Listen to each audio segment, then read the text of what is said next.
Hi folks, Peter Lawn here. Welcome to my advanced modding video series for the game Icarus.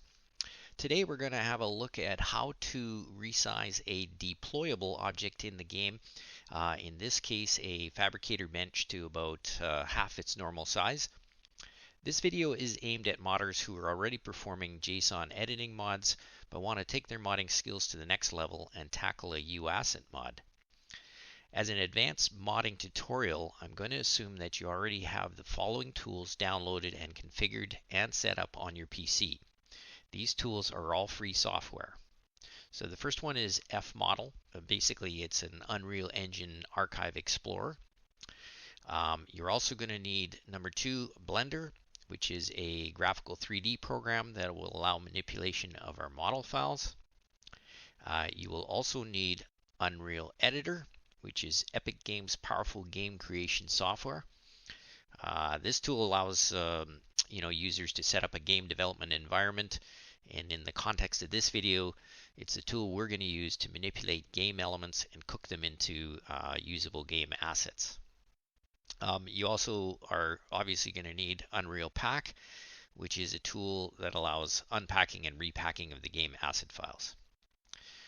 Alright, this video also assumes you know the rudimentary use of these tools, and our focus will be strictly on the steps to modify the static mesh of the fabricator and bring it back into the game.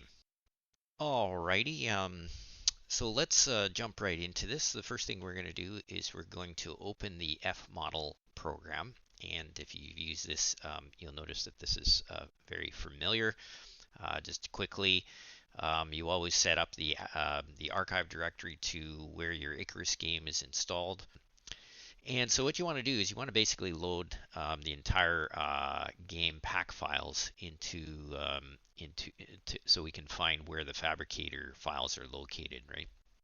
So you can highlight the first Windows Editor pack file and then click and drag down to the bottom here, and then just make sure you've got all of these pack chunk files. These are all the game files for Icarus loaded. So you go up to the load button and you load that up, and you'll see as you penetrate down into these folders, you'll see the game assets showing here for you. So where we're looking for the game assets is the deployable object. So that's going to be under the content, ASS, and the DEP location. So we're going to click on that, and we're going to, once we say, okay, this is what we want, we're going to hit the packages buttons up here, and basically that will load all of the deployable objects in the game. So what we're going to do now is we're going to search for the fabricator, and you're going to see some files here. So a little description of the files. Anything that's SM underscore is static mesh, which is what we're after in this particular case. This is like a destructive mesh. This is a mesh instance, or a material instance, which is MI underscore, and this is some texture files, T underscore. But the ones we're interested in whenever we're modifying or altering static meshes is the SM underscore, and I believe this is the one. So if you think it's the one, you can just double click on it, and fModel will automatically open up and show you the model that you're looking for, and this is the one we want, which is the fabricator. Up here on the left, it shows us that this is the file that it's opened up, and down here you'll see some sort of associated files. In this case, there's 2 material instance files for how this thing looks. But we don't really care about that. All we're really cared about is the static mesh of this guy. So what we're going to do, we're going to right mouse click here, and we're going to save. And so what that'll do is it'll take all the game assets associated with this static mesh and send it to our export file. And it takes sometimes a little while for it to do it, but here we go. And what we're going to do is we're going to go, actually let's just show an Explorer.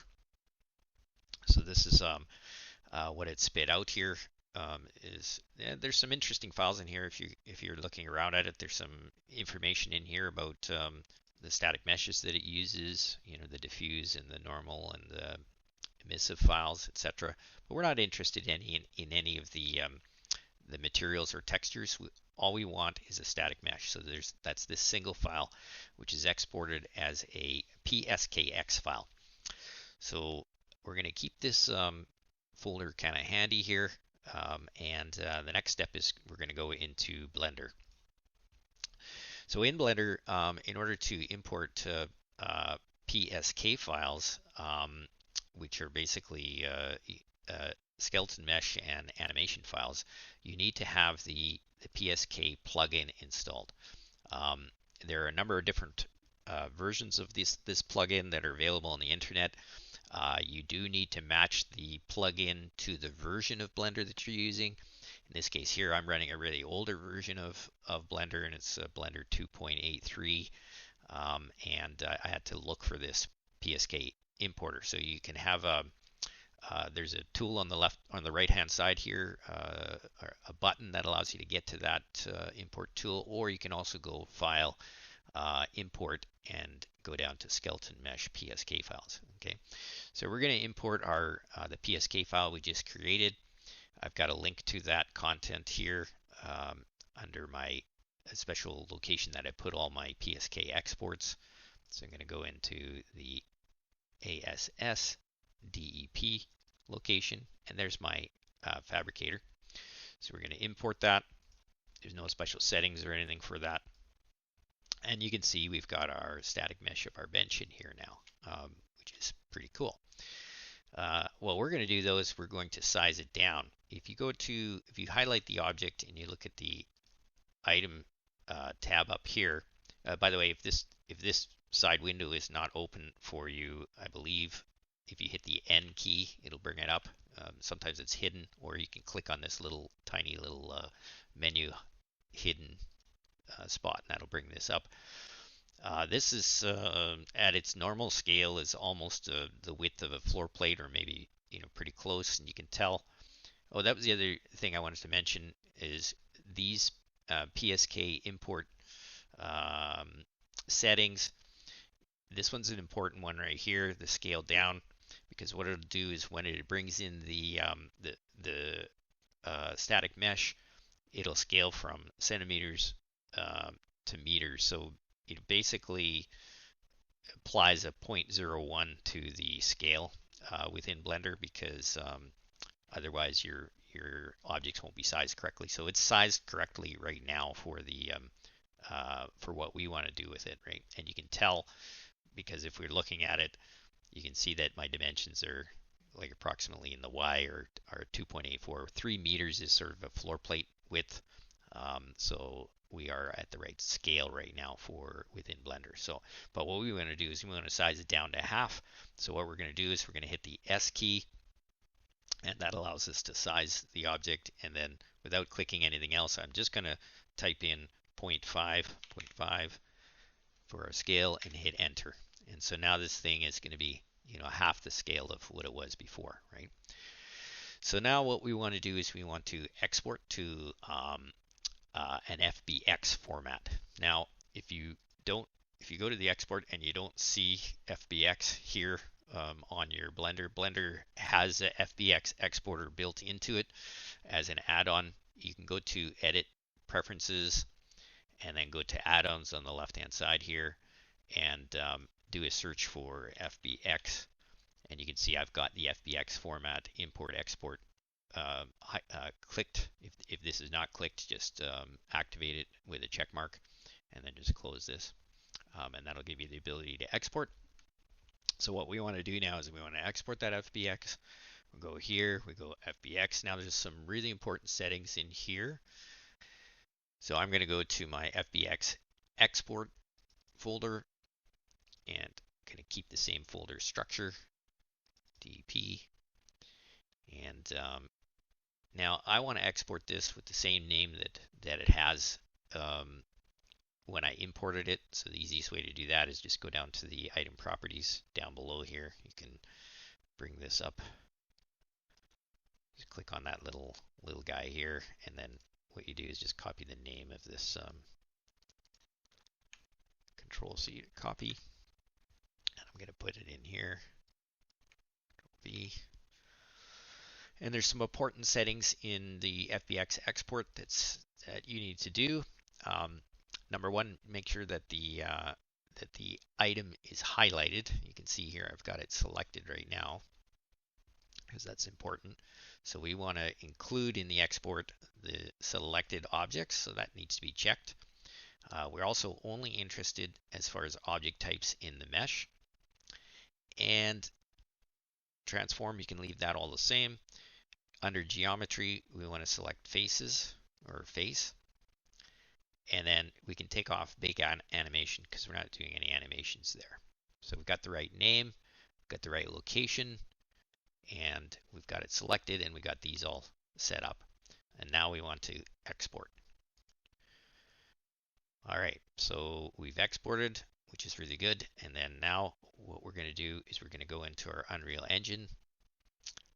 And I already imported it from before, but I'll show you how to do that again. What we do now is we basically go to our location where FBX export is, right here. So we'll highlight that. We'll kind of keep that to the side. Actually, what we can do is we can just basically drag the FBX file right into Unreal. And if you take a look at the dialog that pops up, it's the FBX imports. When you click and drag it into your location here, and make note that I dragged it into the ASS DEP folder that I have in Unreal Engine. So we're going to go import all, and you will see an error sometimes that comes up, talks about some incorrect shading or some strange binormals. Just ignore those. And then as you can see, we have our model into the Unreal Engine or Unreal Editor. So it also pulled in a bunch of materials. We don't really care about that. We only just care about this guy here. Now, when you see the little star beside the imported object, that means we haven't saved this yet, so we need to make sure we save all. Save selected. Basically, that's about it. We just need to cook this now and create the U asset file that we're going to throw back into our mod folder. So let's do that right now. We'll go to the cook contents for Windows. Now that we've finished cooking, it says down here, no errors or anything, so that's great. What we want to do is minimize our Unreal Editor and Blender. And now what we want to do is we want to find that cooked asset folder, which is right here. So if you look at where that gets placed, I've basically got the Unreal Engine installed, or the Unreal project installed in this folder location here. Then we have the Icarus project name that we set up in Unreal Editor. And then basically you got to navigate to saved, cooked, Windows No Editor, Icarus, and content in order to get to sort of where the game files are going to be located that it cooked. In this case, again, you'll see the similar folder structure from here on down: ASS, DEP, and in here we should be able to find our newly created SM DEP bench fabricator. There's two files that usually come in. There's a UAsset file and its associated UEXP file. So you want both of those. And what we're going to do is we're going to copy those two new cooked files over to our mods folder right here. So what I did was I set up my own mod folder, and these are all my mods that I'm working on right now. And I created a new folder called LawnP Small Fabricator with the version number and the week number. If you go in there, I always put in a little README file in there at the base of the where the mod is. And the reason for that is because when you're using the Unreal Pack tool, there's a requirement for a base file in the in your mod directory. So what we're going to do here now is we need to recreate also the ASS and DEP folders in here. So we're going to do that right now. So we'll go ASS, and then within the ASS, we'll make a new folder called DEP. And within there is where our cooked UAsset files are going. So we'll just copy those over. And that's pretty much it. We now just need to repack our mod, which you already know how to do at this point. So I'll leave you to repack this file with just those asset files in there for the new fabricator, and we'll go into the game and check out our end results. So now we go back into Icarus, and I happen to have a fabricator installed here already, so I'm going to go look, and there it is. There's our half-sized fabricator, and pretty simple process for most of the static meshes. So you can see here I did also a smaller mini foundry because the thing is quite large. So this one was a bit more difficult because it had a number of different static meshes, including the little boxes and whatnot around it. But you can just delete those in Blender and then export it as the correct name for this guy, and away you go.